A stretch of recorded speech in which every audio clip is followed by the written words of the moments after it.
Greetings and welcome to our latest read through of Baba Amos Wilson's fantastic book called Blueprint for Black Power, a moral, political and economic imperative for the 21st century.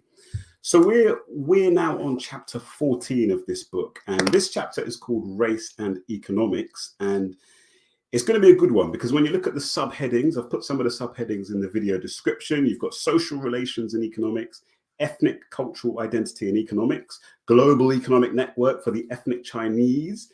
Then there's various subheadings here talking about the Koreans, the Chinese, African immigrants. There's a couple of sections talking about immigration and the impact on immigration on African Americans. That's going to be really interesting, particularly in light of more recent conversations in the African American community around their relationships with Africans from other parts of the world, particularly those who have migrated into America. So I'm looking forward to that. And then the last few chapters there, the last three sections, we've got the Asian Brotherhood Collective, the White Brotherhood Collective, and the Black Brotherhood Collective. So I'm really, really looking forward to this chapter, and I'm going to waste no time at all. Let's get straight into it. So we're on page 307 of chapter 14 of Blueprint for Black Power, and this chapter is called Race and Economics, and this first section is social relations and economics. Let's get into it. Peace and blessings to everyone who's watching. Make sure you subscribe if you haven't already subscribed, like and share. And without further ado, let's do this. So an economic system, like any other social system, is fundamentally founded on dynamically organized and systematic social rules of exchange within a community of persons and between communities of persons. A point that's been made many times in this book. That's what an economy is. It's about relations between people, and these relations are very highly ordered and structured. There are lots of rules to the game. An economic system does not come into existence because of the mere presence within a group or between groups of individuals or classes of individuals who possess or control commodities, items of use value, money, and various services which other members or classes of persons may desire to possess or utilize. While such conditions are necessary for the evolvement of an economic system, they are not in themselves sufficient to bring it into functional existence. In order for an economic system to evolve within a group, members of that group must choose to enter into ongoing organized social relations of exchange with each other based on a complementarity or mutuality of interests, purposes, values, tastes, means of production, and a functional level of trust and fidelity. The conditions sufficient to the development of an economic system are generally and best achieved within a group which shares a common ethnic, group, or national identity, especially if based on a shared gene pool, a shared history, set of experiences, customs, traditions, language, values, mythology, and culture. All of those things are the things you really need for an economic system to actually develop. The people, it's going to be greatly helped by people having the shared culture, shared identity, and so on and so forth. Particularly if there's also a shared genetic gene pool, or a shared gene pool. So bottom of page 307, going into page 308. Societies and cultures pattern or organize the ways their members perceive, relate to, and interact with each other. They also pattern the ways their members develop, organize, coordinate, and apply their human potential in order to adapt to the conditions under which they commonly live, satisfy their common psychological, social, and survival needs, and in order to achieve other important social, spiritual, and ideological goals. It's of utmost importance to keep in mind that an economic system is fundamentally a social system, a system of social relations. An economic system cannot exist prior to or apart from a system of social relations. The products, goods, and services which characterize a social system, their allocation, distribution, use, ownership, symbolic value, and associations with social status, power, and privilege are socially determined and ultimately derive from the nature of social relations which define that system. Okay.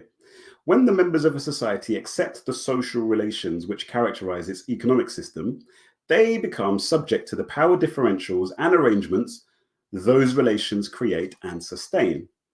These socially created and sustained power differentials and arrangements tend over time, and due to the concerted propaganda and other efforts put forth by those who benefit most from the system, so they tend over time to appear to the members of that society to be autonomous and quote unquote natural. When this occurs, habituation, force of habit, social inertia, among other factors, may prevent certain potentially powerful groups in that society from changing the nature of the social relations which sustain its particular economic system and the system of social power derived therefrom, even when that group is being victimized by those social relations and the economic and social power systems that they sustain. White capitalism, mistakenly referred to as mere capitalism, is a system of social relations and social power which exploits and victimizes Blacks. Blacks will only transform their situation if they transform the nature of the social relations and consequently the nature of property and power relations which characterize white capitalism. White capitalism, and in parentheses, he says, for Blacks are not capitalists of any significance. White capitalism is the instrument of white supremacy and domination of Blacks. It's important that we understand the social relations that define white capitalism and are the sources of its power. So very important, good start so far. We're basically, Baba Amos Wilson is basically going to elaborate on how it's a very big mistake to think that the economy is just this thing that's natural and it's just a mechanical thing where, like, well, if you buy, then someone else is selling, and you're selling, you're buying, and people buy and sell based on whatever's on the market, and whatever's on the market is based on what people want to buy. That's what is produced by the market, and then the production is based on, and then what people want to buy is, based on their individual requirements and all that sort of stuff. Baba Amos was trying to explain to us that is absolutely not the case. And actually, an economic system is very much created and reflects and reinforces the social system that it is embedded within. So if a social system places a particular group on top of other people and devalues certain people, certain groups, then the economic system is going to do the same thing. So yeah, that's an important point. You could probably you can expand that point as well to things like technology. So very often people, I'm often in kind of tech circles, whether it be through the blockchain stuff, or, I'm just into technology. I like technology stuff, even the health stuff. I've been science and health, stuff I've been getting into. Quite often people want to talk about tech or science and health as if it's just this, apolitical, asocial thing that's just there and it's all very objective, but it's not. All of these things are embedded in the social systems from which they come from. So shout out to everyone who's joined us live. Peace to you, brother Oni, the pro-Black perspective book writer and bookseller extraordinaire. Peace. Hope's all good. Hope all's good where you are. Shout out to you, Lao Tzu. Missed you for last week. Hope you're good. Hope you're well. And Lao Tzu says, "Grand rising, beautiful ebony people. How about those Iranian establishing deterrence by touching several heavily defended points in Israel, despite the advance warning and efforts the US, Britain, and so forth are doing?" Yeah, shout out to Iran, man. Whatever you might think, at last, a significant, nation state is doing something with regard to Israel and the power of Israel, the hegemonic power of Israel in that region. So we've had the marches, we've had the this, we've had the that, we've had the hand wringing, we've had the conscience appeals to people's conscience. But finally, some nation state somewhere is like, nah, we need to send in the bombs. We need to send in some military equipment, and that's power only concedes to power, as John Henrik Clarke tells us. And Israel is never going to back down. The US and Israel are never going to back down until they are faced with either the threat of or the manifestation of physical force, as we've seen that Iran are doing now. So, let's just hope this doesn't kick off into a big old world war kind of situation. But actually, that's probably part of the problem, is that when people think, oh, someone's got to deal with Israel and push back on Israel, everyone's like, no, but then that might trigger a world war because Israel's got the nuclear weapon, even though they deny it. But the world's got to push past that and realize that you cannot have one tiny nation like that, and even the United States, which in the bigger scheme of things is still a pretty small group of people, particularly when you think about it's just the elites. You can't have them running things and just determining what everyone else is going to do. So interesting times in the Near East and the Western Asia region. Okay, so now we're going to go on to page 308, and this section is called Ethnic, Cultural Identity and Economics. Bottom of page 308 going into 309. Oh, Lao Tzu, you said you were here last week. Oh, my bad, but your text wasn't going through. Oh, sorry about that. Well, in that case, thank you for joining us last week, and peace to have you. Thank you for being with us this week as well. Okay, good. So identity is the social and personal outcome or product of an historical or experiential process during which new or habitual responses are required and existing repertoires of behavior are modified as a result of subjection to direct and indirect social conditioning or learning paradigms or schemes. Generally, the operational conditioning and learning experiences which interactively combine to produce identity are provided by the primary group or culture. Identity is achieved when, as a result of having undergone an identification process, the individual or group comes to perceive himself or itself as possessing a unique personality or character, of being a person or group in his or its own right, as being able to answer to his own satisfaction the question, who am I? Who are we? What am I? What kind of people are we?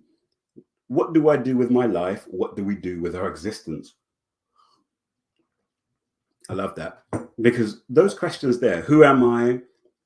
What kind of person am I? What am I to do with my life? These are the big questions of life that really, he's talking here about how the group sets these things and inculcates these things into the individual, and the bigger group inculcates these into the individual. I feel like one of the problems we have as Black people in particular, certainly in the UK, and I think we're similar to the US as well, is that there's not enough conscious treatment of those kinds of questions. We're just on autopilot, just living. We're just living. Why are we doing this? Yeah, just do it. We just do it. Why do we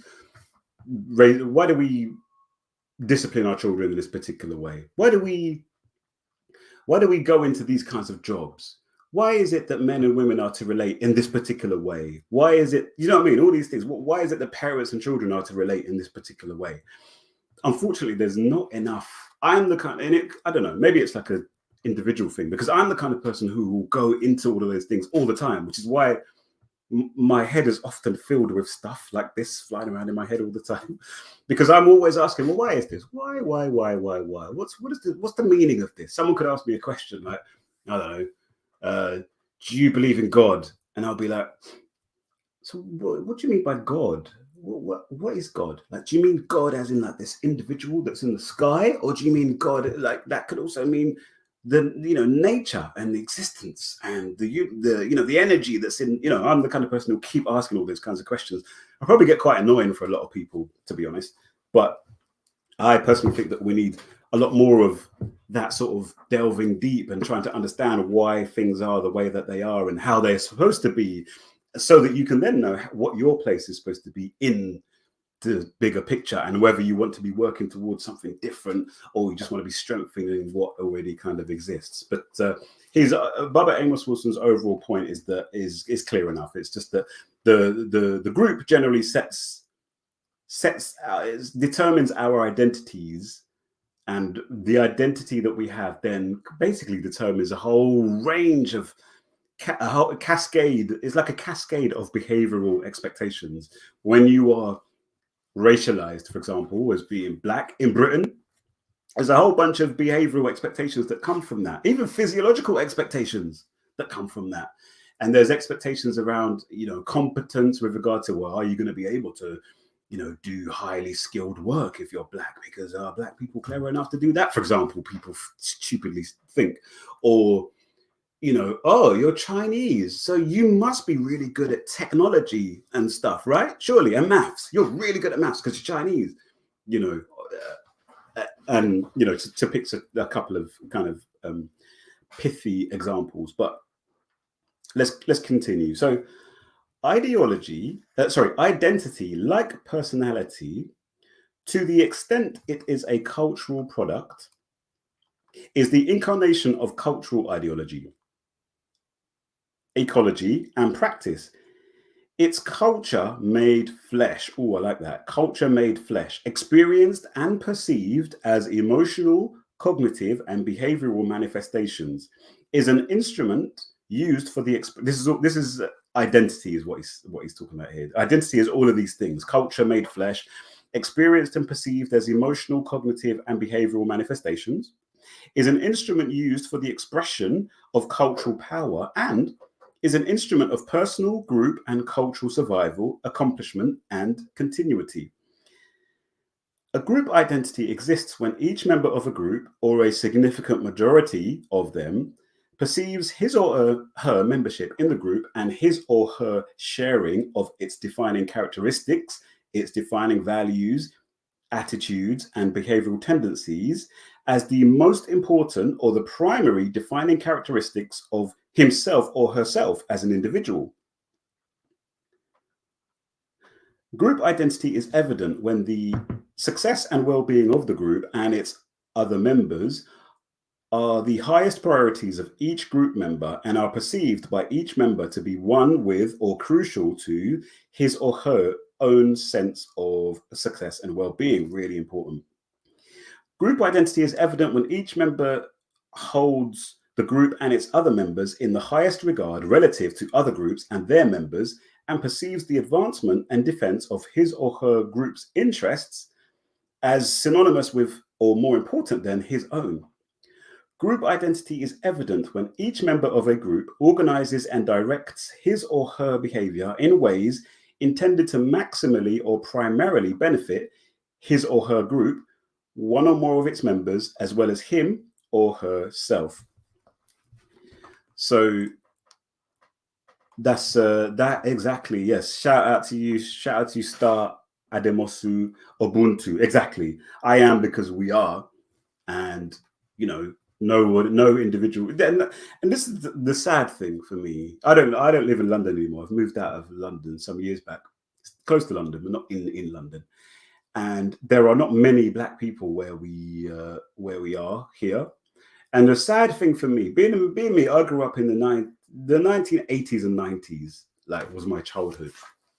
And I grew up at a time when I grew up in Hackney in East London. If you're in the UK, you know that Hackney has got a very significant Black population here. It's not as big as Brixton and Halsden and whatnot, but it's pretty big.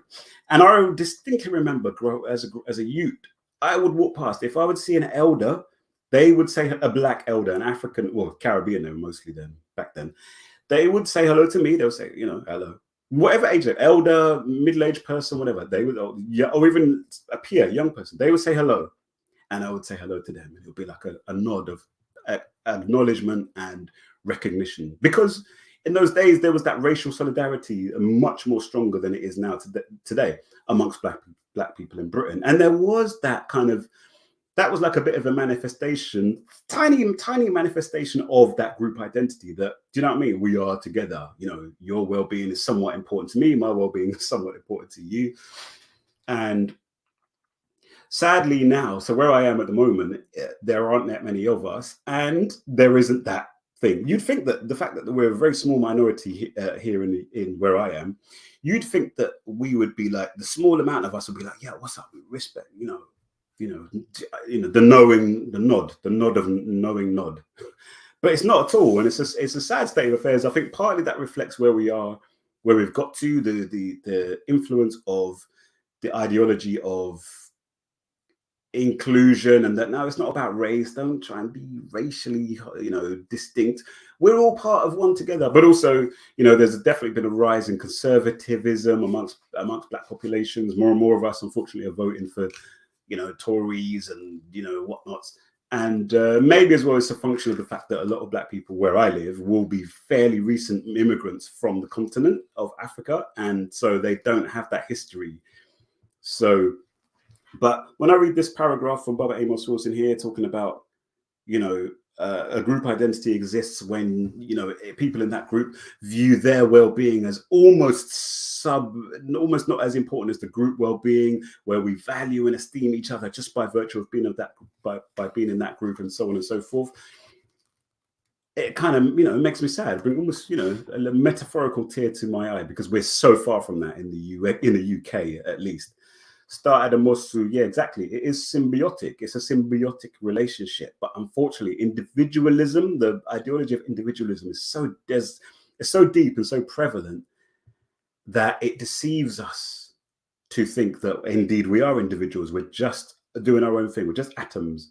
And the other person doesn't even, And to be fair, I'm saying this is a black thing. It's not even just a black thing, because generally speaking, here in the UK, white people would have had much more of a sense of community and a sense of togetherness 50 years ago than they do now. So there you go. Starred Amos, you've got a family from Homerton. Yeah, I grew up in Clapton. The first place I lived when we came into the UK. I was born in Kenya. The first place we came to, and I remember living in, was in Clapton, Nightingale Estate in Hackney Downs, right next to Hackney. What's it called? What's that place called? Clapton. Hackney Downs? Yeah, Hackney Downs. Hackney Downs, right next to Hackney Downs. 16th floor of a tower block we used to live in. They've been knocked down now. The tower block I used to live in got knocked down, which is a bit sad. But there you go. And yeah, okay. So you said Star Adamos, who said, we're also outside London now. I recognise the sentiment you express about the community where we are also. Our people don't even make eye contact. Yeah, very sad. It is. It's weird. It's kind of jarring. At first, it took me and my wife a couple of years to kind of acclimatize to it, because it was I mean, it's even it was jarring. It was like, what? But I'm black and you're black. At least hello. At least like a little glance of interest, like, oh, that's interesting, there's another black person here, because I know you haven't seen any other black person today all day, because there's not many of us here. Although it is changing, there's more and more people moving from London lately. But yeah, there you go. So group identity, extremely important. Baba Amos was gonna get into this for us now. So here we are, bottom of page 309, going into 310.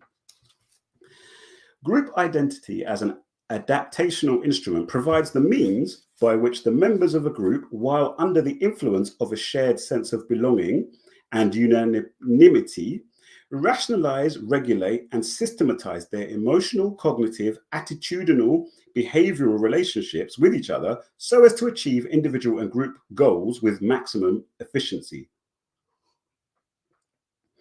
The character and depth of group identity determines the nature and intensity of the sympathetic and emphatic interactions which provide the all-important emotional behavioral foundation of a group's capacity to act in unison to maintain its cohesion and single-mindedness. The presence of group identity eases the ability of a group to recruit into loyal service to it those who identify themselves as members of it. The value of group identity is to both individual and, I'll start again.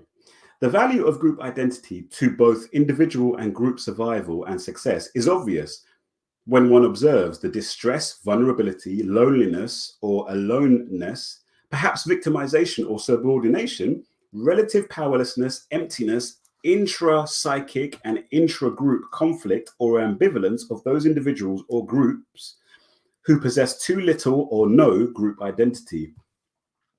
And the thing is, like you said at the beginning, like you were saying with regard to the economic system, an economic system doesn't just exist because you have people who want to buy and sell.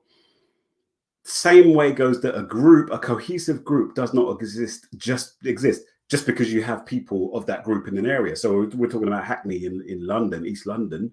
You know, the fact that there's a lot of black people all living in the same place doesn't necessarily translate into group cohesion and working together for shared goals and, you know what I mean, collaboration and all this sort of stuff. It's got to be created. It's got to be consciously created. It's got to be consciously crafted. And that's not really happening that much these days in London anyway, in England anyway. Identity as a personal or collective phenomenon is as much, if not more, a political economic reality entity as it is a purely social or psychological entity. As a political economy, identity is an organization of interests, tastes, passions, ideals, motives, values, knowledges, abilities, skills, etc., the pursuit, satisfaction, exercise, and realization of which helps to maintain the social power relations, social prerogatives, and the integrity of social, political, economic systems which characterize a particular culture and its status quo. Thus, in both the commercial and non-commercial sense, an ethnocultural group trades on its identity. This is the case because the individual's personality is formed by and reflects the political, social, and economic character of the culture and society into which he is born and nurtured. Societies and cultures socialize individuals to adapt to, contribute to, and to operate in their unique socio-economic system. Related identity is social consciousness. Related to identity is social consciousness. The awareness of one's identity or relatedness to another, to the group, the awareness of a mutuality of interest and self-acknowledged engagement in behavior intended to maintain, enhance, and advance the interest of the group with which one identifies and of its individual members.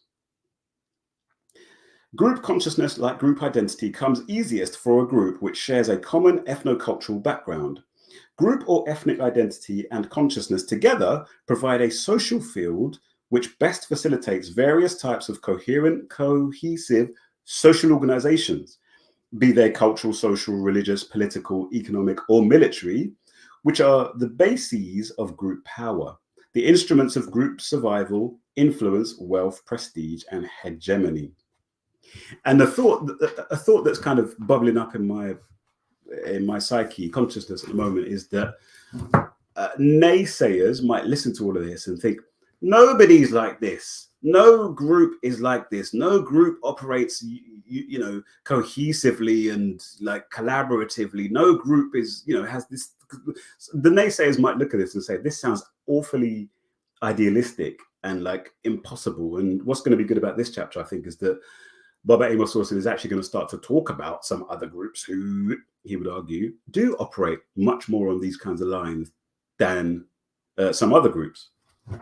So that's going to be good. Shout out to everyone who's in the chat. Make sure you do like the video, by the way.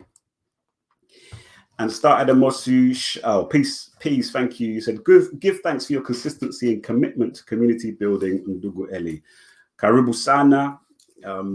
I'm doing what I can, and I'm enjoying what I'm doing, and it's a blessing and an honor to do what I'm doing. Frankly, as I sometimes say a bit morbidly, but There's going to come a time when I'm not here anymore because, you know, this being of mine, this stage of my existence will have stopped, and I'll have transitioned. And what I want is that, or one of the things I'll be pleased with is that if my children can learn from some of these things that I'm putting out.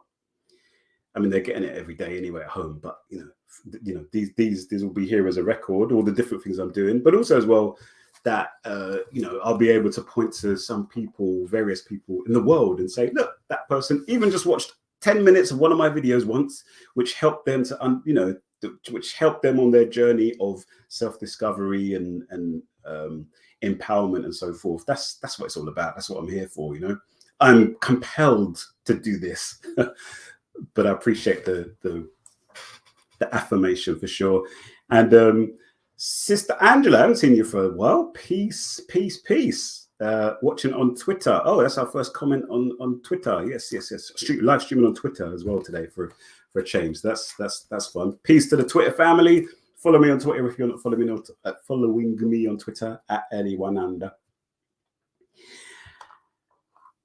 Yes, so let's do this. So we're on page 310, right at the bottom of 310, going into 311.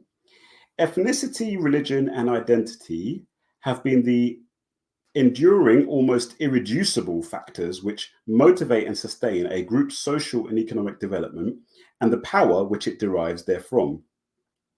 Even a very cursory review of the history and the economic success and power of various groups in America and in the world would corroborate this contention. It's page 311 now, top of page 311. Joel Kotkin, in his book Tribes, How Race, Religion, and Identity Determine Success in the New Global Economy, recognizes this fact when he substantiates the thesis that, quote, ethnicity is the defining factor in the evolution of the global economy, unquote. In his review of the economic history and future of so-called global tribes, i.e., for example, Jews, the British, Japanese, Chinese, and the Indians, Kotkin concludes that, quote, global tribes combine a strong sense of common origin and shared values, quintessential tribal characteristics, and do not surrender their sense of a peculiar ethnic identity, but utilize their historically conditioned values and beliefs to cope successfully with change, unquote.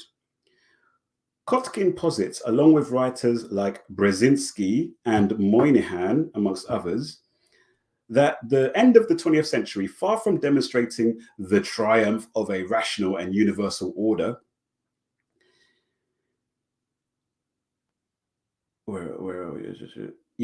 a multicultural brotherhood of man, is demonstrating instead an increased interest in the power of race, ethnicity, and religion. Furthermore, he predicts that, quote, it is likely that the globally dispersed ethnic groups and their worldwide business and cultural networks will increasingly shape the economic destiny of mankind, unquote. He argues that although global tribes such as the British and Western European whites and the Japanese possess a different history, they all share the following three critical characteristics. So this is going to be key. Number one, these are the characteristics that the groups like the British and whites generally and the Japanese all hold in common. One, a strong ethnic identity and sense of mutual dependence that helps the group to adjust to changes in the global economic and political order without losing its essential unity. Number two, a global network based on mutual trust that allows the tribe to function collectively beyond the confines of national and regional borders. And three, a passion for technical and other knowledge from all possible sources, combined with an essential open-mindedness that fosters rapid cultural and scientific development critical for success in the late 20th century world economy. So there we go. Make sure you, by the way, sign up to my mailing list if you haven't already. It's eliwananda.substack.com. And that's just another way for us to keep in touch and, email you every time there's a new video out or a new live stream coming up.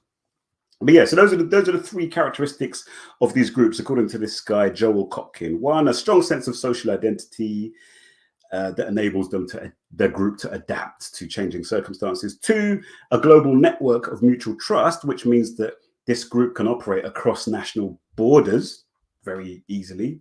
And three, a passion for technical and other knowledge from all possible sources, and an essential open-mindedness. That last point. I love that. I love that, because we do need to have a passion for technical and other knowledge, and just knowledge for knowledge's sake. Sometimes, yeah, it's important to just. I've been reading a lot of scientific papers lately, and you really you go down these. So I might be, I've been learning about light quite a lot recently. Then you'll like be studying and say, oh, like this particular. There's a whole subsection in this that focuses on just one portion of the electromagnetic spectrum. There's like thousands of papers all about infrared light, for example. And then there'll be like, in that, there'll be a subset of, okay, well, what's the influence of infrared light on a specific part of our anatomy and of our physiology? And it's a beautiful thing, because you see how there's this professor who's been working on this for 35 years. No fame, not famous at all, but they've been just plowing this, what's the term? They've been going on and on, studying and researching in this little niche for 35 years. One day that knowledge that they're putting out there will benefit the collective. So yeah, sometimes I think we just absolutely need to encourage that thirst for knowledge, not in a sort of, oh, it's knowledge for knowledge's sake, but because when someone is learning, when someone is expanding their knowledge of the universe, the cosmos, they de facto will be contributing to the well-being of their community, because hopefully they'll be writing and sharing and that sort of stuff. Kind of like what I was saying about the stuff I'm doing, really. I'm not putting myself on the level of, I'm nothing special, but we can all play our part in obtaining the knowledge, obtaining the information, obtaining the insights, and sharing the insights with each other, whether it be with your friend, with your child, with your parent, with your colleague at work or whatever. So that's all good. All right, now we're on page 311 again, and we are talking about the global economic network of the ethnic Chinese. And probably this is a good point to just put this comment up from Star Adamosu, which says, think China, think Confucius. Let's talk about China. Kotkin illustrates his case by reviewing the economic history and economic global network of the 5 groups mentioned earlier. Besides reviewing the economic history of the most outstanding global tribe today, the Japanese, so dated, who he describes as, quote, the first Asian group to form a truly global ethnic economic network, second in size and scope only to Anglo-Americans, unquote, Kotkin also reviews the lesser known but growing, look at this, in 1998, Baba Amos Wilson could write this sentence: the lesser known but growing global economic network of the Chinese, 1998. So here we are 25 years later. I said last week, I think it was, that China of today is what Japan was to the world in the 1980s and 90s, the golden child, the wonderful success story. Not so much now, but here we go. He depicts the Chinese thusly, page 312 now. The 55 million overseas Chinese are the fastest growing economic force in the world, controlling an empire that includes the booming regions of coastal China, the high-tech centers of California's Silicon Valley, and the most vibrant sections of Manhattan. The 3 major financial centers of the Chinese, that is, outside of China as of this date, Singapore, Taiwan, and Hong Kong, possess combined foreign reserves twice as large as those of Japan, Germany, or the United States. Oi, unquote. Of course, Hong Kong is now officially part of China. Taiwan, if you ask the Chinese, they'll say, well, Taiwan is part of China. They don't recognize Taiwan as being a state. And, probably within our living future, probably very soon, there's probably going to be a conflagration. Is that the word? There's probably going to be a heated you know, an escalation of tensions over there because the Chinese really want Taiwan back, you know, or they want to make, in their mind, it's like they want to make official the fact that Taiwan has always been part of China, kind of like what the Russians are their perspective with regard to Ukraine, or the Serbs' perspective with regard to Kosovo. And, you know, you could just give examples of this from all over the world. You've got various nation states that are like, that other portion of that particular other country or this other country is ours. So we're going to need to, you know, we're going to need to have that back at some point, guys. And of course, you've always got the United States and the West there, like saying, supporting that other entity. Just, you know, they're supporting Ukraine, they're supporting Taiwan. But there we go. Kotkin's assessment of the growing global economic prowess of the Chinese is corroborated by an investigative article published in the Harvard Business Review in 1993 by John Cao, entitled "The World Wide Web of Chinese Business." Therein, Cao goes on to demonstrate that, quote, "In fact, Chinese businesses, many of which are located outside the People's Republic itself, make up the world's fourth economic power." Fourth, anyway. The very definition of quote unquote China is up for grabs. What we think of as Chinese now encompasses an array of political and economic systems that are bound together by a shared tradition, not geography.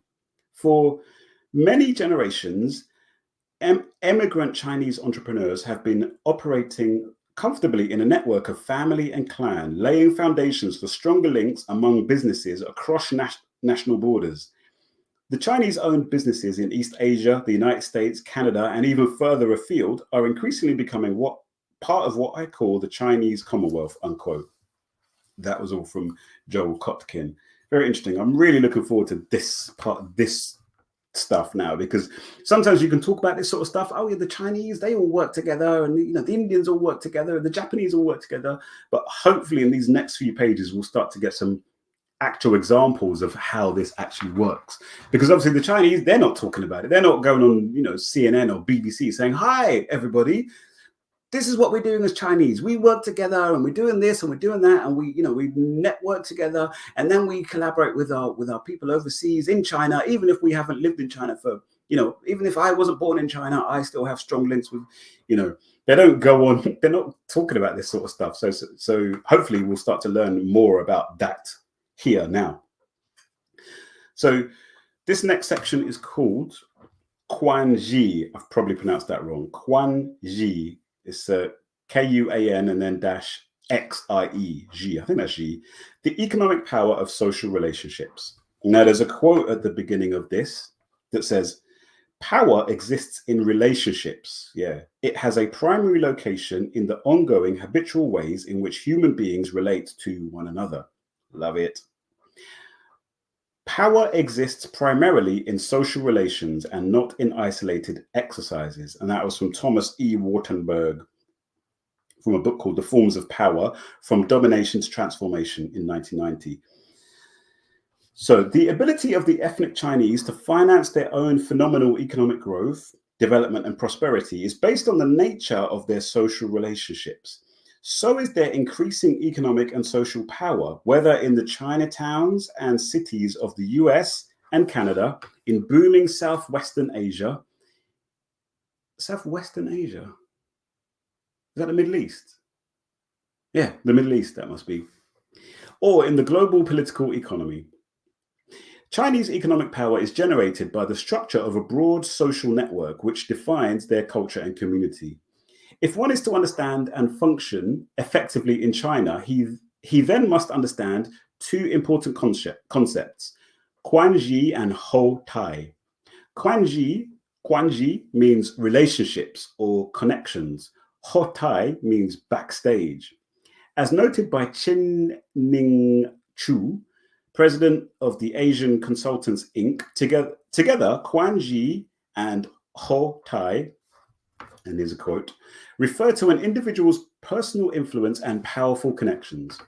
In China, simple merit has never been enough to advance one's cause. A highly placed Chinese official once lamented to me, quote, "In China, It does not matter how many laws or how much righteousness are on your side. Without Kuan-Xie, which again mean relationships, you have nothing. Even if you are outside the law and there is no righteousness to your position, if you have the right Kuan-Xie and Hou-Tai, which is backstage, you can do no wrong. Anywhere in the world, influential contacts can be a great asset, but one needs to magnify their importance many times to understand the significance of Kuan-Xie in China. The importance of influential contacts is characteristic of all Asian societies, and actually, probably you could probably extend that to mean, well, probably all societies, but certainly African societies. Sometimes people complain about corruption in Africa, and there's obviously a lot to complain about. But I think there's also probably an element in there that nepotism, corruption. There's probably an element in there that actually it's not so much a cancer that needs to be, rooted out and completely excised from existence, corruption. Rather, it probably just something that needs to be more. It needs to be adapted and used in a way that's actually going to benefit the whole more than it currently is. Because at the moment, a lot of this corruption is just basically benefiting certain families, and individuals working individually. Maybe we'll come on to that later in this chapter or book. So the importance of influential contacts is characteristic of all Asian societies. If you have an introduction or reference from the right person, you will receive a warm welcome. If you knock on the door cold, there is a distance created that is difficult to overcome. Western companies could save immeasurable work by arranging to have their representatives introduced by the right people. This is true elsewhere in the world, but it is not as necessary a prerequisite to doing business as it is in China. Use Kuan-Xie there and your way will be made smooth, unquote. Chin-Ning Chu goes on to emphasize the important roles identity and family ties play in Chinese society and culture. So we got here regional identity. Let's talk about regional identity. The Chinese recognize a strong bond to village and province.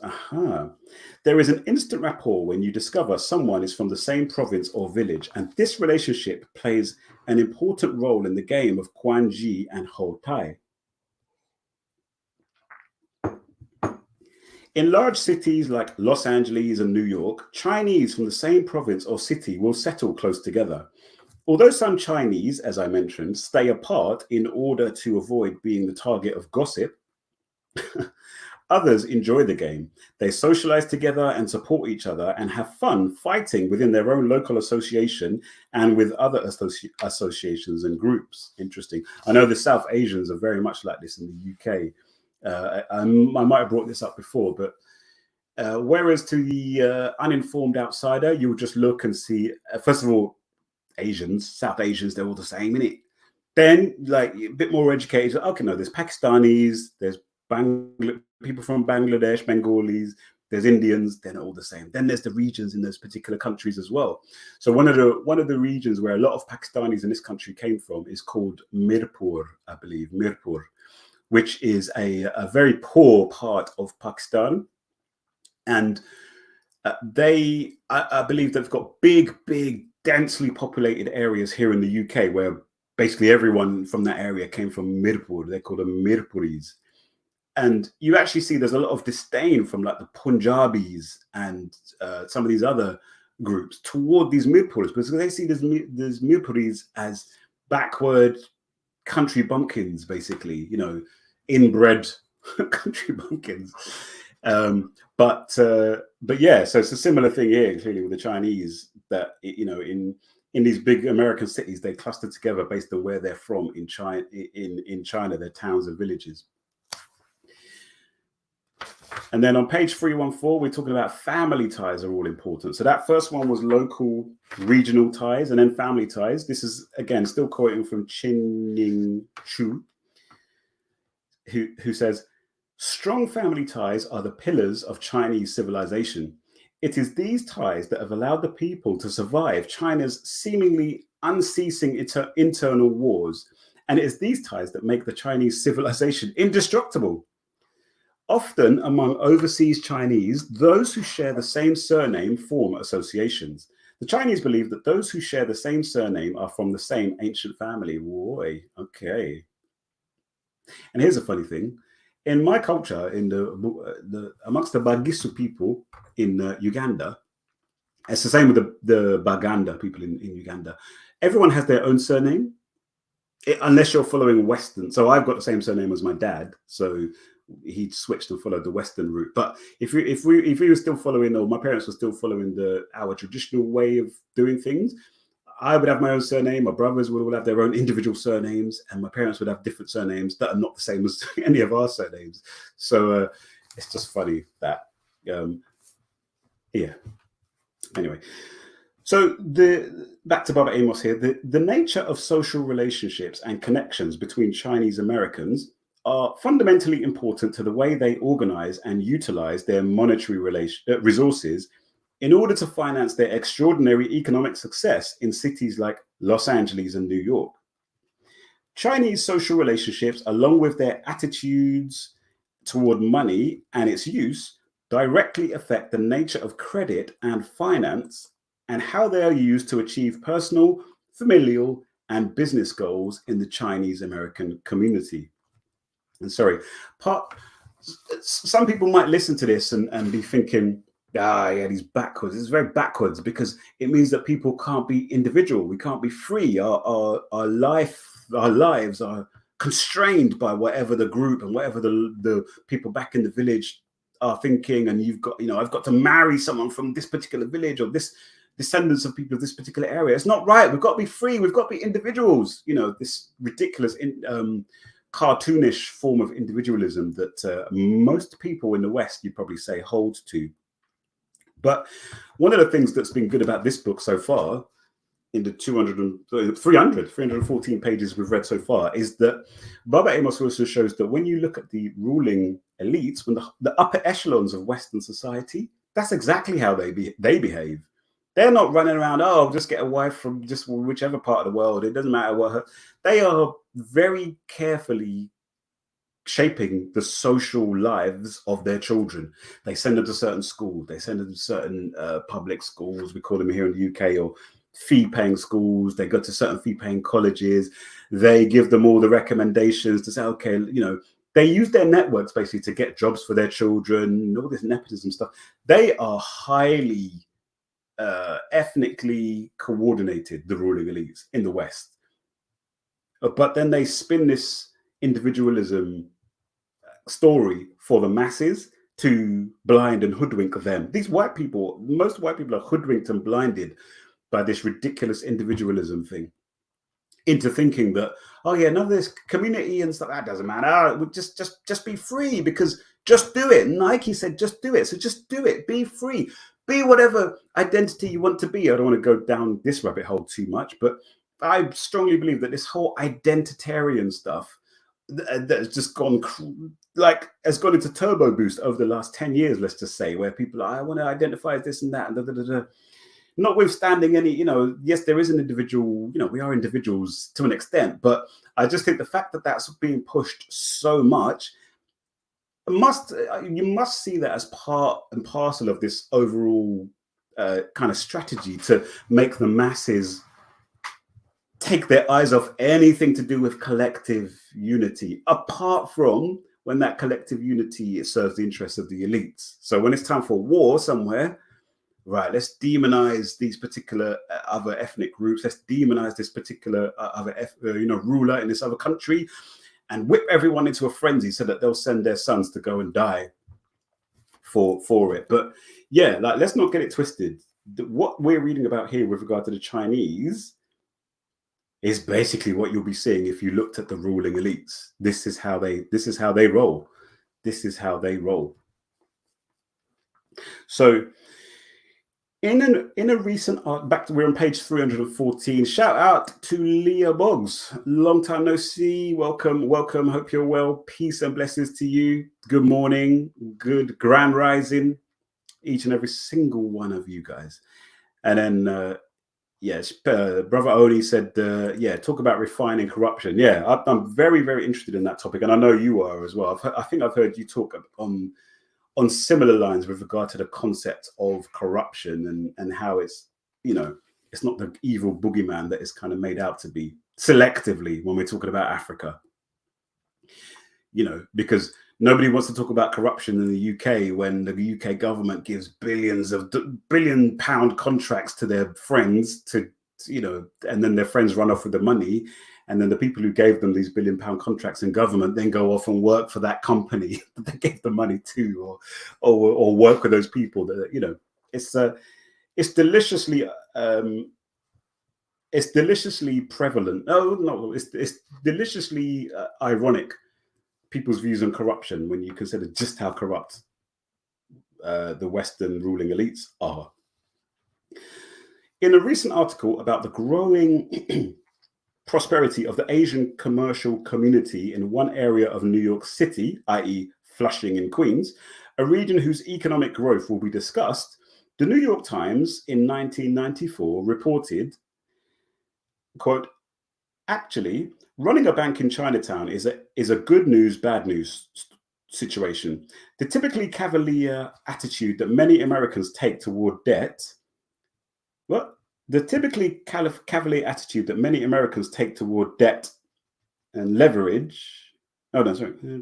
Oh, sorry. So the typically cavalier attitude that many Americans take toward debt, and then now this little bit's explaining this attitude. Leverage is synonymous with growth opportunity. Credit cards are a means to buy something now that you could not otherwise afford, is anathema to Chinese culture. Wow. Quote, Chinese people do not feel comfortable borrowing. They consider debt a big weight on their shoulders, unquote, said Miss Min of Chemical Bank. Moreover, added Mr. Ho of Shanghai Bank, there are many alternative sources of funds in Chinatown. Quote, often Chinese business owners can get money from wealthy individuals coming from abroad or from relatives, he said. And they are usually quite willing to pool their money and open, say, a new restaurant as partners. But while loan business may be sparse, saving deposits are ample.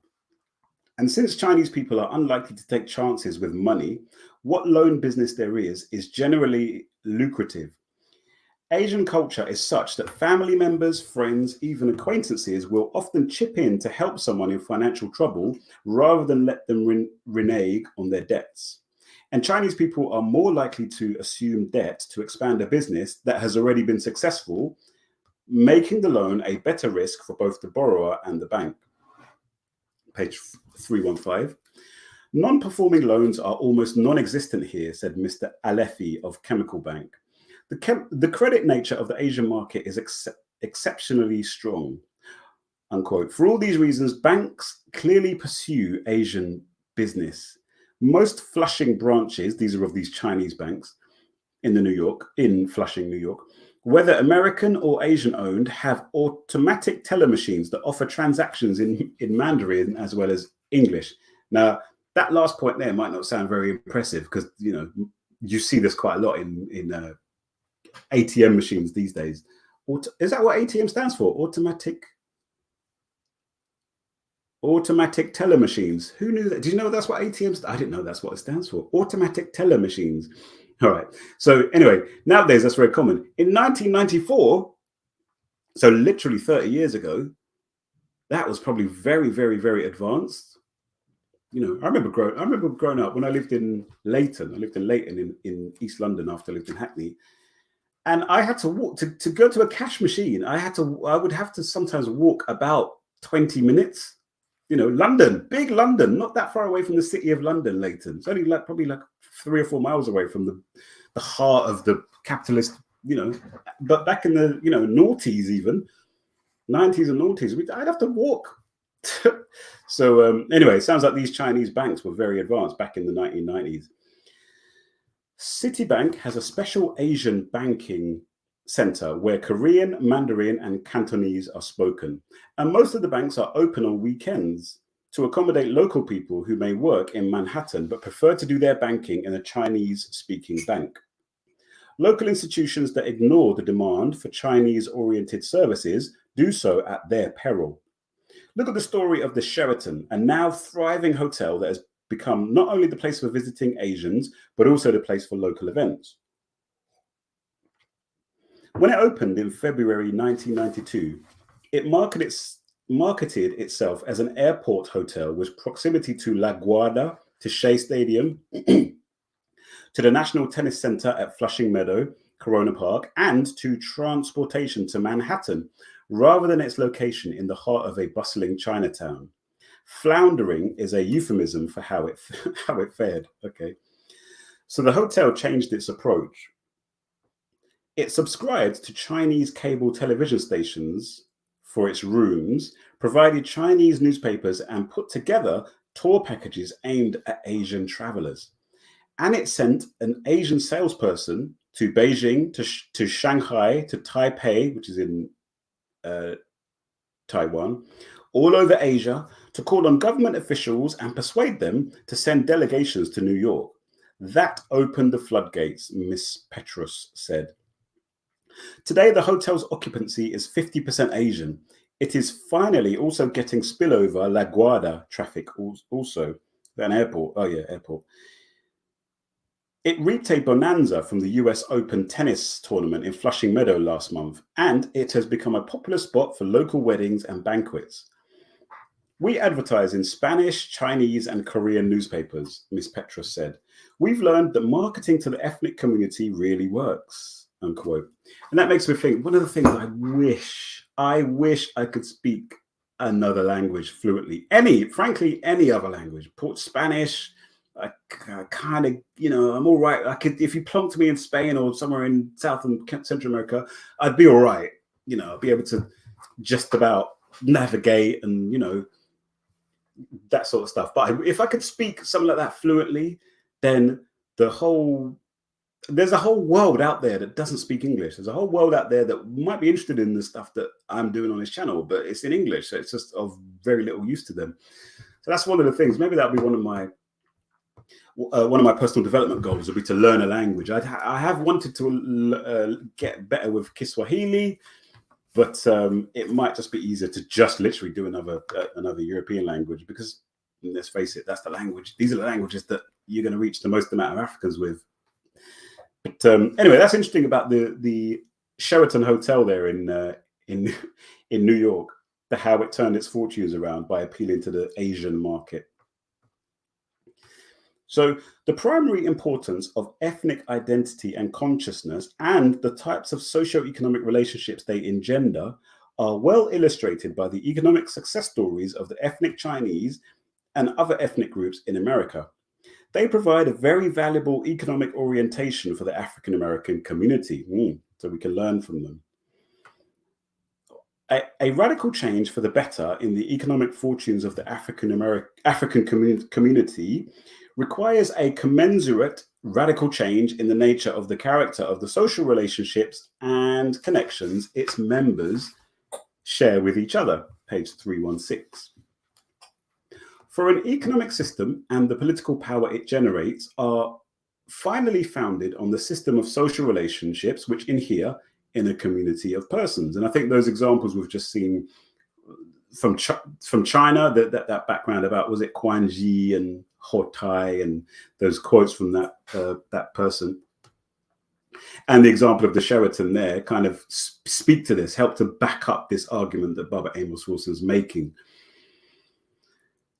And that foundational system is by itself a concrete behavioral manifestation of the group identity and consciousness shared by that community of persons. Thus, it should be apparent that ethnicity plays the central role in a group's economic empowerment. Over the centuries, the preeminence of such groups as the Babylonians, Egyptians, Phoenicians, Greeks and Romans, Incas, Mayans, Aztecs, the ancient Chinese, Ghanaian and Islamic empires have demonstrated the economic and political outcome of a strong sense of ethnic cultural identity. The current economic power of the Europeans, the Anglo-Americans and other global tribes illustrate the point in the present century. Moreover, the trend toward ethnic nationalism is not decelerating in this age of the so-called global village.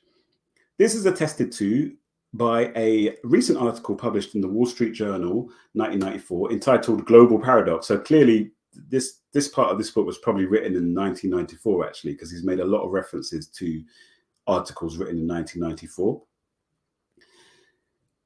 Where are we? Yeah, so this article is entitled Global Paradox. Growth of trade binds nations, but it can also spur separatism.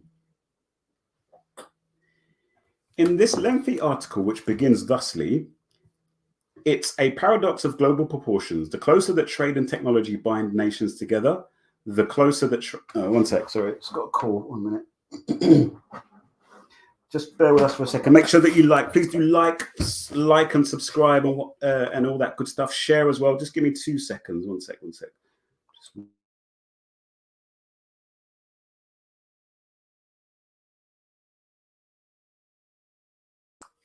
She hung up. So where are we? Yeah, so here's a quote. The writer notes the following. Who would have predicted all this? Following World War II, many predicted that a global economy and global communications would lead to a worldwide community. Nationalism, they said, would decline as ever more people saw us as passengers on lifeboat Earth. But with the growth of the global economy and of more powerful transnational institutions, it's producing the opposite effect. Instead of fading away, nationalism is flourishing, and not just in the war-ravaged Balkans. Now, even tiny groups of people can contemplate breaking away from the central state and plugging into the world economy on their own. Regions nursing ancient grievances are claiming independence, or at least autonomy, confident they aren't committing economic suicide. At the same time, the big corporations and institutions shaping the world economy seem so remote that many people turn to local ethnic groups and obscure languages for their identity, furthering the world's political fragmentation. This is a world we didn't expect to happen, and we haven't planned for, says Paul Goebel, a specialist in ethnic movements at the Carnegie Endowment for International Peace. Over time, he believes, the world may fracture into 500 states from the current 200. Others put the ultimate number lower, but talk of a new kind of state, something akin to a global holding company, with the central government little more than a shell and power residing in the nations. I'm just going to quickly, how many nation states are there? 193, apparently. Yeah. What? Oh, no, here we go. So 205. They're 205. So we've not had that many more. I mean, since that article was written, South Sudan obviously came into existence. A lot of nation states changed their name, have changed their name in that time. But the only brand new nation states I can think of, South Sudan, Kosovo would be one, maybe Timor-Leste. Is that a new country? Yeah, maybe Timor-Leste might be one. Yeah, there haven't been many, certainly not that many. So, okay, and then talking about regional identities, but the global economy doesn't just make the world safer for many breakaway movements, it also reinforces their desire to assert regional identities. International bureaucracies don't create a sense of belonging, and many people fear ceding control to them. This contemporary trend compels us to take notice that ethnicity and ethnic nationalism are alive and well. For better or worse, their reality must be acknowledged and utilized in our best interest. And of course, how can I forget Brexit?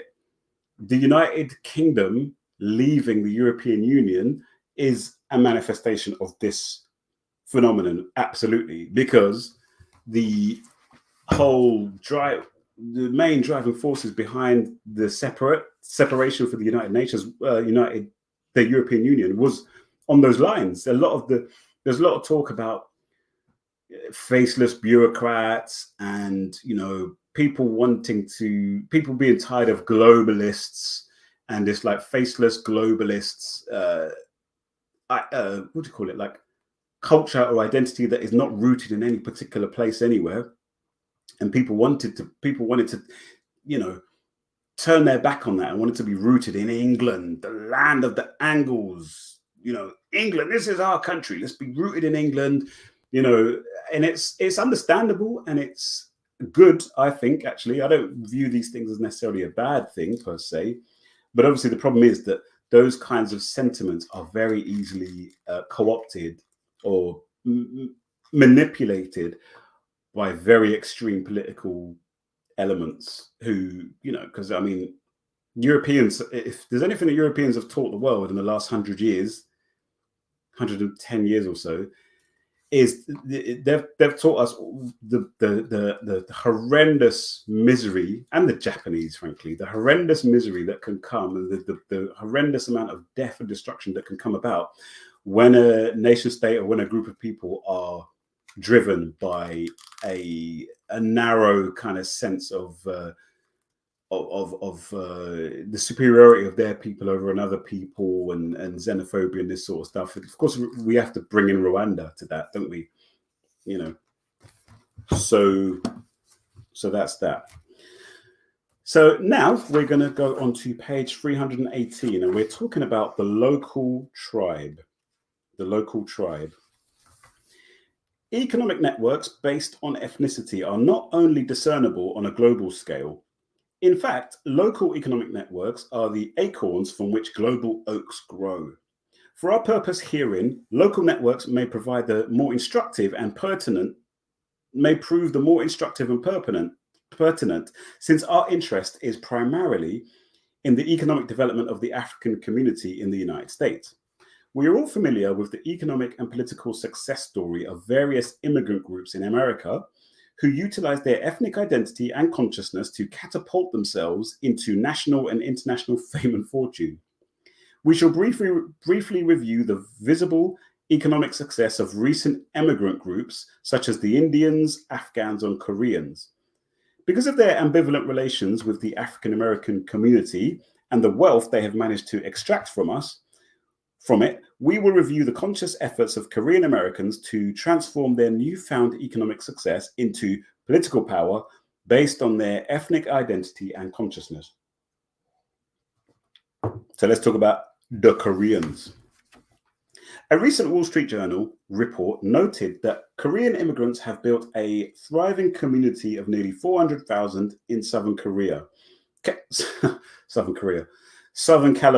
which, you know, you could call it Southern Korea, because that's the largest concentration of Koreans outside Korea.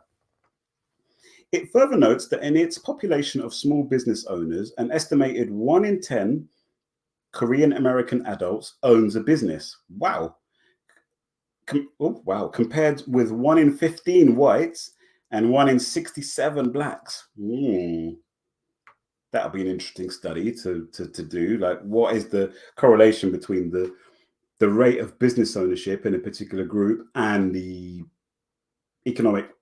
financial economic fundamentals of that particular ethnic group or social group?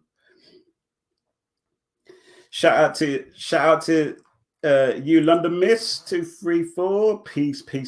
Welcome. Nice to hear from you. Hope you're good. Hope you're well. Hope life's treating you with abundant love and mercy.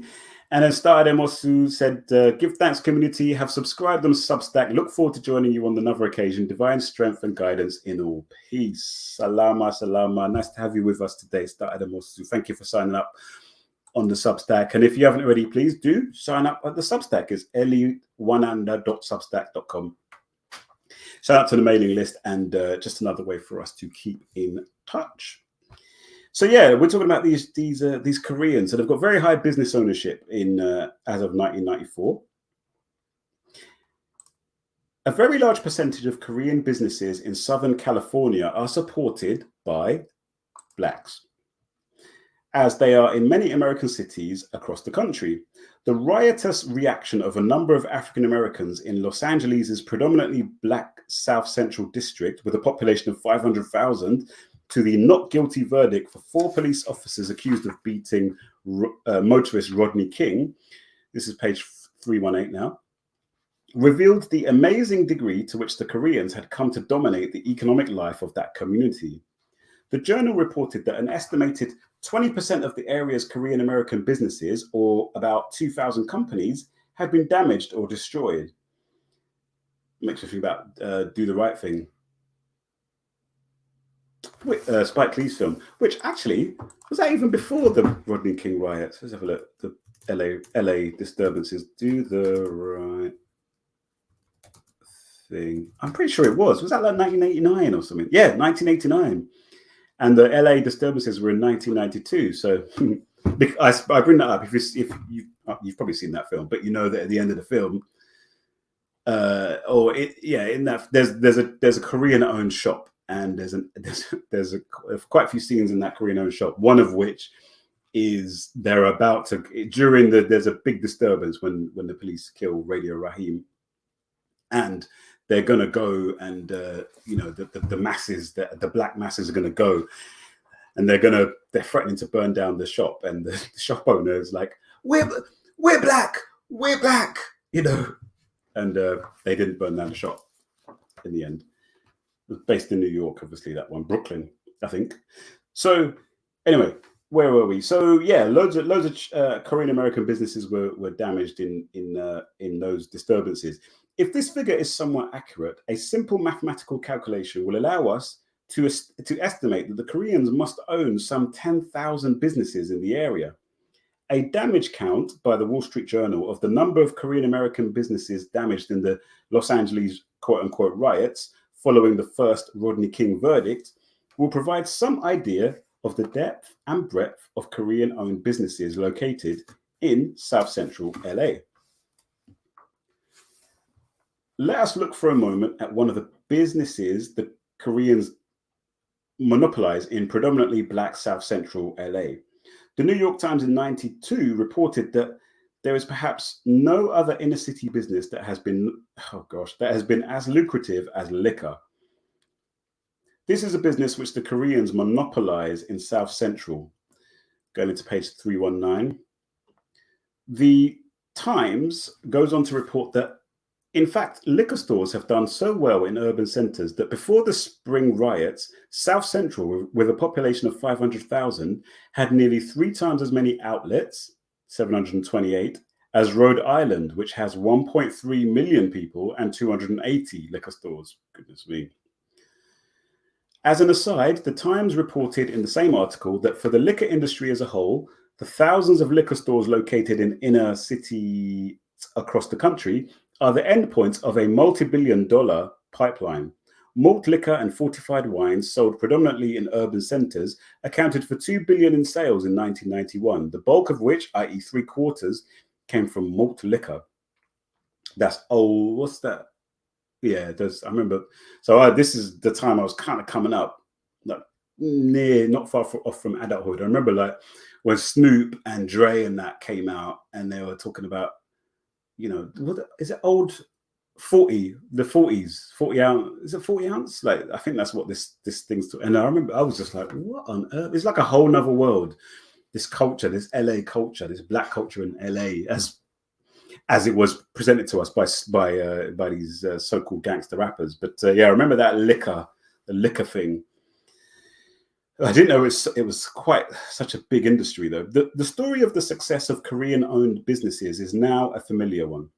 However, the transformation of that success into political power is just beginning to unfurl.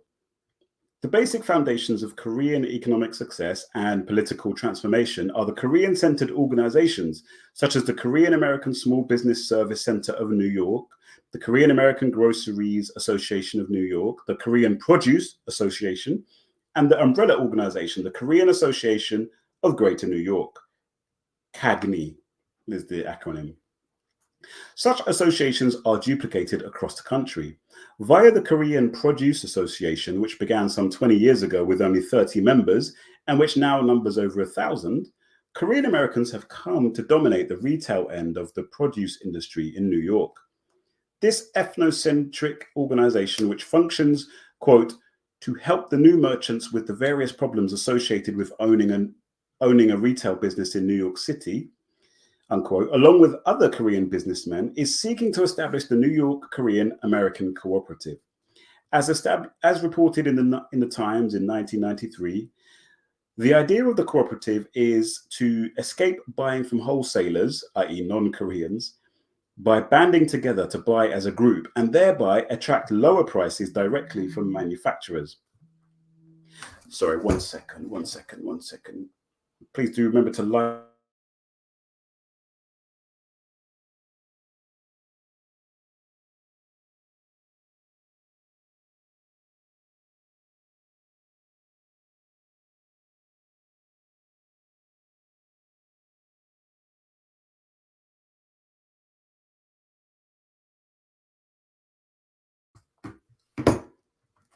Apologies for that. Just arranging dinner plans for today. It's coming up to dinner time soon in Ellie Towers. So where were we? We're talking about this New York. Oh yeah. Hopefully you can hear me now. I was on mute earlier, but hopefully you can hear me. You can hear me now. Where are we? Yes. So we're talking about this. Where are we? Yeah, and then the Korean American Growers Association, which began in Brooklyn, New York City. Good, you can hear me now. Good. The Korean American Grocers Association, which began in Brooklyn, NYC in 1985 with 20 businesses as members, now has 2,500 members. The KAGNY, that is the Korean Association of Greater New York,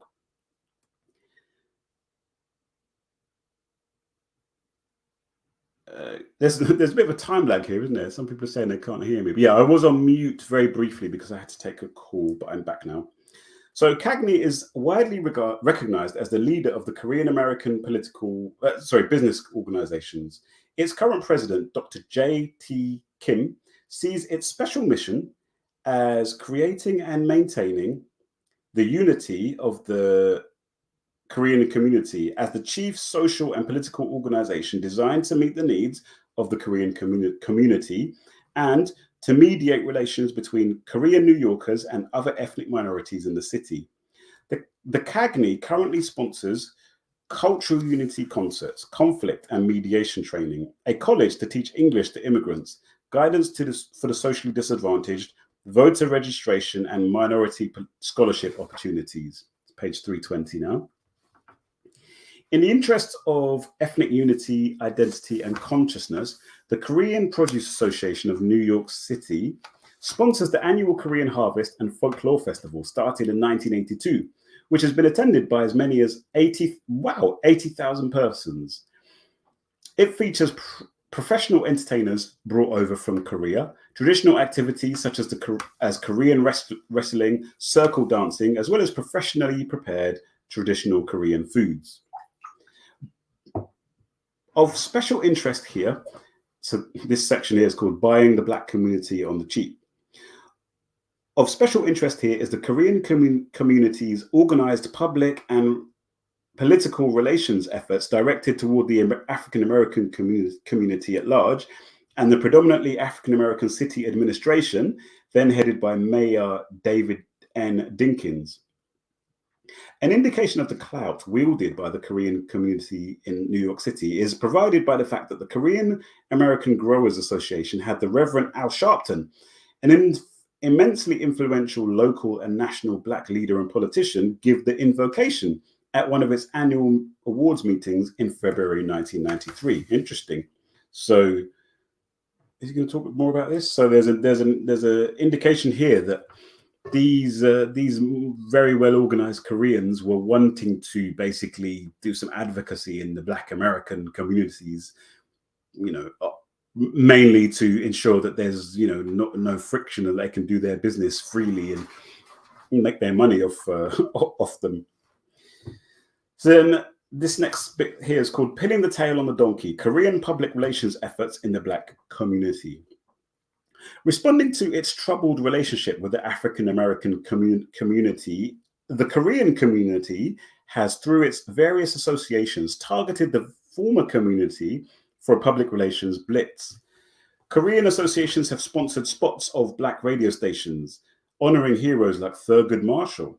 The Korean Produce Association ran a scholarship program for minority students in conjunction with the Amsterdam News, the leading Black weekly newspaper in New York City. So I almost see this as kind of like, It's a little bit like aid, and like what US aid goes around the world, like, look, we're giving you money, it's fine, we're such a lovely country and we love you so much, you know.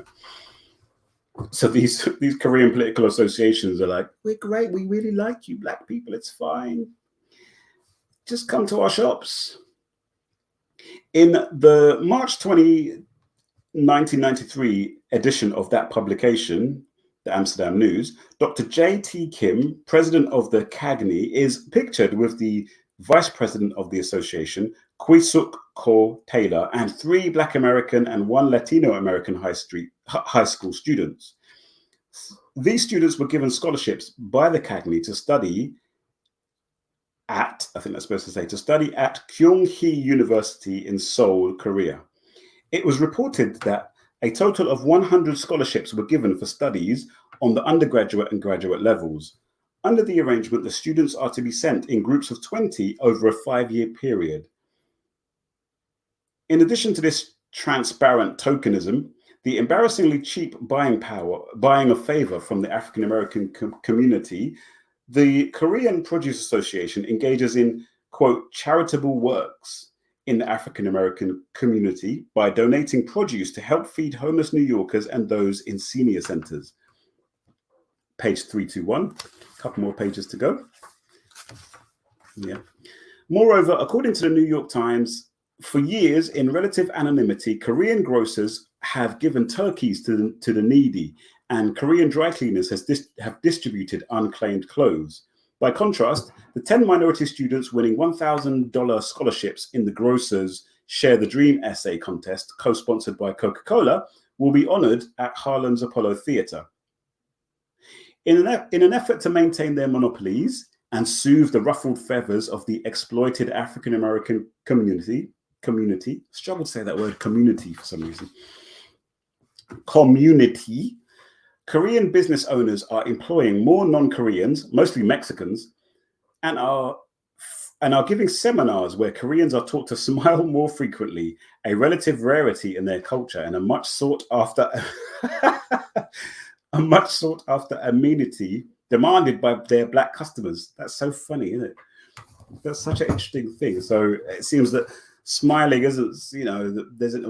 doesn't have quite the esteemed place it does in Korean culture as it does in Western cultures. And I had a thought when I was reading that.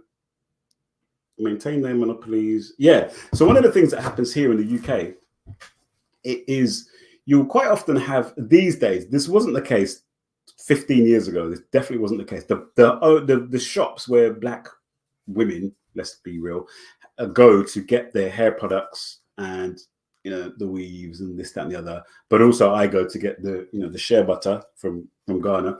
These are all owned by, I think they're all owned by Pakistanis, maybe specifically Pakistanis, maybe Afghans as well. I'm not sure, but definitely Pakistanis. But one of the things they've started doing a lot more is they've started a lot more hiring black staff to work in there, because there's always that sort of underlying tension that's there, that occasionally you have incidents every couple of years or so. There'll be an incident regarding an Asian owned black hair shop. And so, yeah, if you put the black people there to front the operation, then it's like, all right, cool. We don't, no one's going to know. Nobody's going to know that we're being exploited by some other group, because it's our people who are doing who are the cashiers. So that's interesting to see a similar thing there with regard to Korean business owners hiring, non-Koreans. In the face of mounting tensions between themselves and the black communities in whose economic infrastructure they play a very significant and sometimes near dominant role, the Korean merchant economy has undertaken a number of other diplomatic and public relations initiatives designed to mollify their African American clientele. To ease and pacify the resentments of a community which perceives them as often discourteous, hostile, or only mildly courteous, as merchants who care only to commercially exploit the community, who contribute little or nothing to its betterment, or create little or no job opportunities for its constituents while exporting its capital, It's a lot there. Members of the Korean community in New York City, in conjunction with sympathetic blacks, launched the Black Korean Mediation Project in September 1993.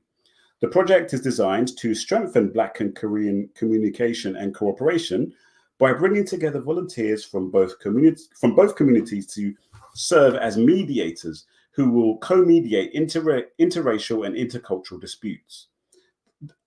The mediating teams, consisting of one Black and one Korean, undergo a 3-month training program and after being certified by the state, work in mediation centers throughout the city. I mean, that sounds like a good idea to me. I'm not going to lie. That sounds like a sensible thing to do. In Chicago, a black woman has been employed by the Korean Business Opportunity to monitor and critically evaluate Korean Black market relations and consult with Korean merchants with respect to improving their customer relations with the Black community, as well as improving their rather poor business image. The consultant also functions as a liaison between the Korean merchants and the Black community by acting to forestall or quickly resolve disputes between the two. In a major diplomatic initiative, the South Korean federal government extended an invitation and welcome to an African American congressional delegation, which visited the country in August 93. This is page 322 now. Consisting of 6 members of the Congressional Black Caucus, the names being Adolphus Towns and Major Owens of Brooklyn, Donald Payne of New Jersey, Lucian Blackwell of Pennsylvania, Eva Clayton of North Carolina, and Corrine Brown of Florida. The delegation, in a week-long trip, interacted with Korean government leaders, church officials, and corporate executives. If you don't know, Christianity is huge in South Korea. It's one of the major religions in South Korea. I think something like 40% of South Koreans are Christians, Protestants specifically. So that's just an interesting thing, which I sometimes bring up when people say that it's not possible for people to be strong if they're advocates of a foreign religion. And I always think, the South Koreans are doing all right. And half of them are Christians. And Christianity ain't a Korean religion. But there you go. So where are we? Yeah, let's just do this last little bit here then. We'll finish up talking about this advocacy that the Koreans are doing with regard to African Americans. Were doing. I don't know if they still are. The cross-cultural junket was co-sponsored by the Korean American Friendship Society, a diverse group of leading Korean citizens who founded the organization in 1990 to concern itself with easing tensions stemming from Black Korean trade issues, and the New York-based Cross-Cultural Pastors Association for Peace, led by Reverend Henry H. Hyung, a Korean clergyman who pastors an African-American congregation. Okay. The Korean American Friendship Society, based in Seoul, South Korea, also sponsors festivals and holiday celebrations for American servicemen and women as a way of improving ties with the US. The delegation met with members of the Korean National Assembly, President Kim Young-sam, and members of his administration, as well as visited several large Korean corporations, such as Hyundai, Pohang Iron and Steel Corporation, the Korean United Technologies. The delegation was given the royal treatment, including police escorts, throughout their visit, and made a brief visit to the International Exposition in Daejeon City, where they toured the Korean and American pavilions. During this trip, ostensibly designed to... One sec, sorry guys, just 2 seconds. I'm going to go on mute for 2 seconds.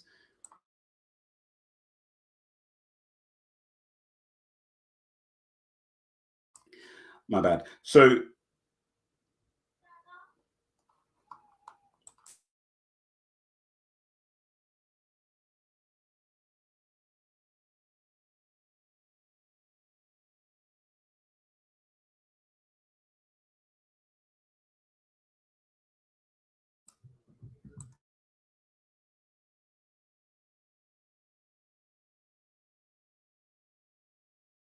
Right.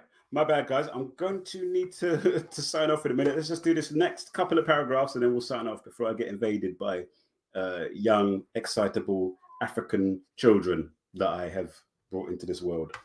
So where are we? Killing Me With Your Love. The breadth and depth of Korean public relations initiatives towards the African American community are impressive. The reason for these initiatives is obvious. To ease and camouflage the continuing and growing Korean commercial exploitation of the Black community, to maintain their dominance of its economic market along with other non-Black merchants, and, page 323, to export its wealth and thereby impoverish it while pretending that such is not the case, by deceiving its constituents with cunning public relations techniques, manipulating the conditioned needs of many, manipulating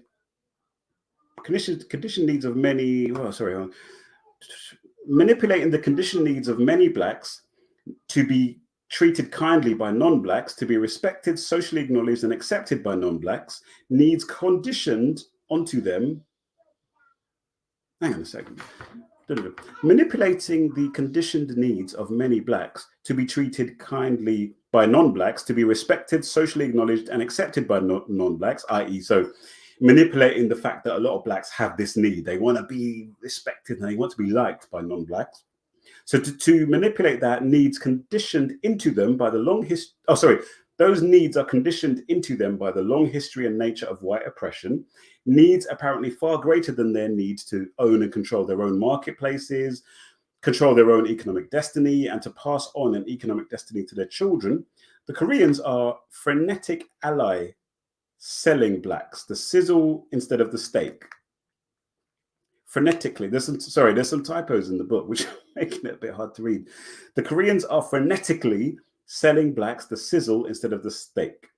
Their public relations campaigns, and worse still, their transparent lobbying and buying of Black elected officials, the blatant attempt to use those representatives to advance Korean interests at the expense of African American interests by making vague promises to enter into joint ventures with African American business persons, are insultingly designed to beguile the African American community into stupidly aiding and abetting its own economic exploitation and retardation. The African American community must resist and overthrow its conditioned addictive need to be loved by other ethnic groups, amen, who can only love it to the extent that they can exploit its commercial and economic potential. Even if their love was genuine, the community is in no way obligated to impoverish itself, neglect and abuse its children, literally sacrifice its physical and psychological body politic by giving away its wealth in a Faustian bargain with the devil to gain that love. My goodness me. The African American community's dedicated use of its wealth to maintain the employment, health, and welfare of its members and its children, to socially and economically improve itself through the preservation and use of its resources as allocated through its own social, cultural, and economic institutions, should have absolutely little to do with permitting Korean and other communities free and full access to its marketplaces, only to economically exploit it while smilingly pretending to love it. So there we go. That is that's the last bit of chapter 14 that we'll do for today. We will continue with chapter 14 hopefully next week, same time, same place, on page, well, we'll be starting on page 323. And we might be able to finish the chapter. Well, no, it's a long chapter, so yeah, it's going to be a few sessions. But I want to thank everyone for your attention and for your time and for your contributions and for your encouragement. I hope you're reading along as well. If you've got the book yourself, Blueprint for Black Power. I'll be uploading a new podcast episode, the Pan-African Science podcast episode. I'll be uploading a new one on Monday, which I think is going to be focused on vitamin D. How can we get enough vitamin D? So that's important. In the meantime, I want to just ask all of you guys to make sure that you get outside, get some sunshine, touch grass, engage with the cosmos around us. Don't be cooped up indoors behind glass, looking at a screen, getting all this electromagnetic radiation energy from these devices and laptops and all that sort of stuff. Get out there and commune with Mama Nature, please. But for the time being, peace and blessings. Have a wonderful rest of the day. Thank you very much, Lao Tzu. Thank you very much, each and every single one of you who's in the chat. And I will see you next time. Salama. Kwaherini. Peace.